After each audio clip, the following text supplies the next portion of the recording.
Je suis le général de brigade aérienne Arnaud Bourguignon et j'ai été nommé en août dernier chargé de préparer la protection aérienne et anti-drone des Jeux olympiques et paralympiques 2024.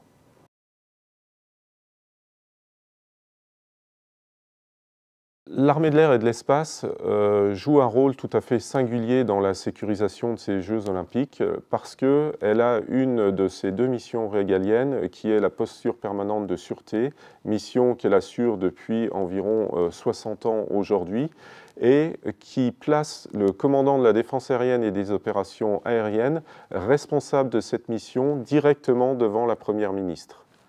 Parallèlement à cela, l'organisation récente de la lutte anti-drone en interministériel a donné à l'armée de l'air la responsabilité de la coordination et de l'intégration de tous les moyens dédiés à la lutte anti-drone. Ces deux missions particulières confèrent à l'armée de l'air la place tout à fait singulière qu'elle va avoir dans la sécurisation des Jeux olympiques.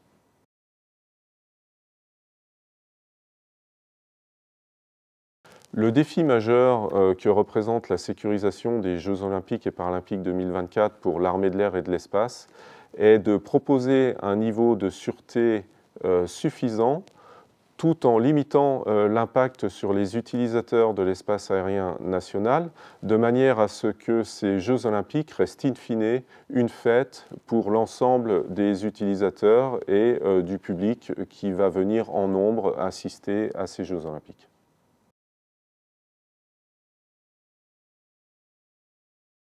On va essayer de prendre en compte l'ensemble du spectre des menaces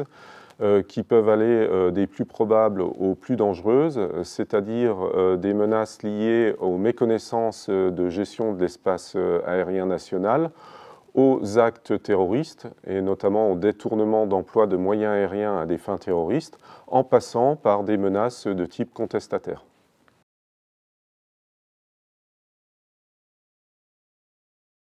L'armée de l'air va mettre en œuvre des dispositifs particuliers de sûreté aérienne qui concrètement consistent en un renforcement de la sécurité sur un espace déterminé qui va s'organiser de manière multicouche, partant de la lutte anti-drone au niveau du sol, en passant par la défense solaire et en se poursuivant vers les moyens de défense aérienne qui sont des moyens aériens permettant de protéger la zone, le volume déterminé.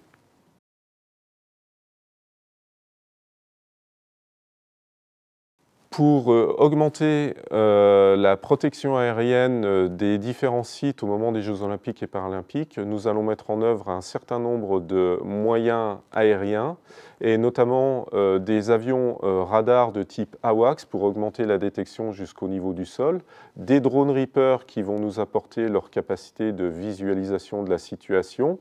mais bien sûr des moyens chasse type Rafale et Mirage 2000 de manière à intervenir rapidement et n'importe où pour mener une mesure active de sûreté aérienne sur un appareil non identifié. Des avions ravitailleurs qui seront en alerte au sol ou en vol de manière à donner de l'allonge et de la profondeur à notre dispositif. Des PC-21, généralement utilisés pour la formation des personnels navigants, mais qui nous permettent d'assurer une mission de guet à vue et de primo-intervenant en cas de besoin d'identification d'un appareil inconnu. Et enfin, des hélicoptères Fennec qui peuvent embarquer un tireur d'élite, mais également équipés de brouilleurs légers, de manière à faire de la lutte anti-drone depuis ces hélicoptères.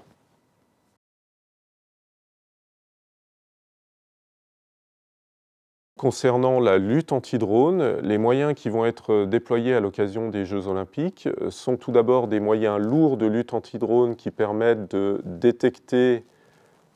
identifier et de brouiller. Ces moyens seront mis en œuvre par l'armée de l'air et le ministère de l'Intérieur. Et sur l'ensemble des sites, qu'ils soient des sites intégrés aux dispositifs particuliers de sûreté aérienne ou des sites distants dans les villes de province, des moyens plus légers de lutte anti-drone mis en œuvre principalement par les forces de sécurité intérieure, mais coordonnés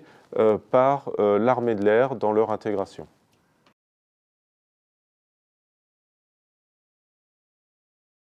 La Coupe du monde de rugby 2023 nous a permis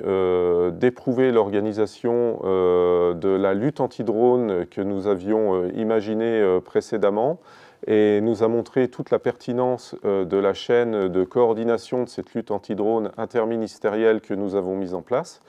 Et au-delà de sa pertinence, elle a montré son efficacité puisque nous avons détecté 55 drones à l'intérieur de zones interdites créées pour l'événement. Nous avons été amenés à brouiller 25 de ces drones et par une coordination avec les forces de sécurité intérieure, nous avons pu interpeller 9 télépilotes.